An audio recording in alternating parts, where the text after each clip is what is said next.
कुपवाडमधील श्री यल्लमा देवीच्या यात्रेची महाप्रसादाने सांगता झाली।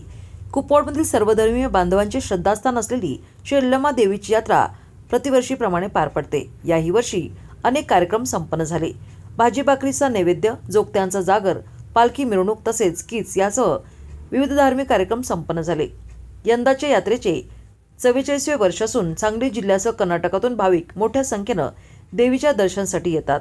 या निमित्ताने होणाऱ्या धार्मिक कार्यक्रमांचा लाभ घेण्याचे आवाहन पंच कमिटीच्या वतीने प्रकाश पाटील यांनी केले होते। त्याला उत्स्फूर्तपणे प्रतिसाद मिळाला। मंदिर परिसरात पाळण्याचे मोठे आकर्षण बालगोपाळांना होते। बुधगाव रस्त्याच्या दोन्ही बाजूला मेवा, मिठाई, खेळणी तसेच खाद्यपदार्थांची दुकाने थाटण्यात आली होती। यात्रेच्या समारोपाच्या प्रसंगी महाप्रसादाचे आयोजन करण्यात आले होते। महाप्रसादाचा लाभ हजारो भाविकांनी घेतला। यात्रेचे संयोजन पंच कमिटीच्या वतीने करण्यात आले होते। महापालिका आणि पोलीस प्रशासनाचे सहकार्य लाभले। यात्रा उत्साहात आणि शांततेच्या वातावरणात पार पडली।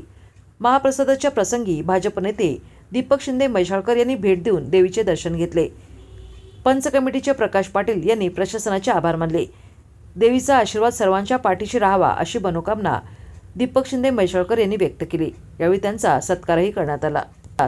कुपवाडमधल्या आई यल्लमाच्या यात्रेच्या निमित्तानं आज या ठिकाणी मोठा भंडारखाना आणि जत्रा होते आणि हे जवळजवळ 44 वर्ष सातत्यानं हे काम चालू आहे आणि खास करून कुपवाडमधली सगळ्याच समाजामधली मंडळी या यात्रेमध्ये सामील होत आहेत आणि एक ग्रामोत्सव म्हणून एक या यात्रेच्या स्वरूप याला निर्माण झालेलं आहे। दक्षिण महाराष्ट्र आणि उत्तर कर्नाटकामध्ये यल्लमा देवीचे फार मोठ्या प्रमाणामध्ये भक्त आहेत आणि या देवीचा आशीर्वाद सगळ्यांच्या पाठीशी राहावेत आणि निश्चितपणानं सर्वच मंडळी गुणागोविंदाने राहावीत अशा पद्धतीची मी आशा या ठिकाणी व्यक्त करतो।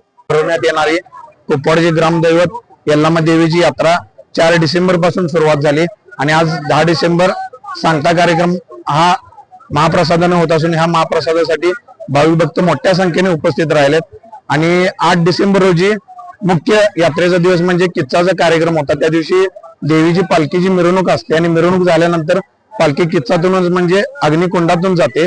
तोही कार्यक्रम व्यवस्थित पार पडला। 4 तारखेपासून आज 10 तारखेपर्यंत या यात्रेच्या कार्यक्रमात सर्व समाजाचे भाविक भक्त असतील, पोलीस प्रशासन असेल व सर्वच गावातील नागरिकांनी चांगलं सहकार्य दिला आणि त्यांचं सहकार्य असंच इथून पुढेही लाभो आणि आई रेणुका सर्वांना उदंड आयुष्य देवो, सुख शांती समाधान देवो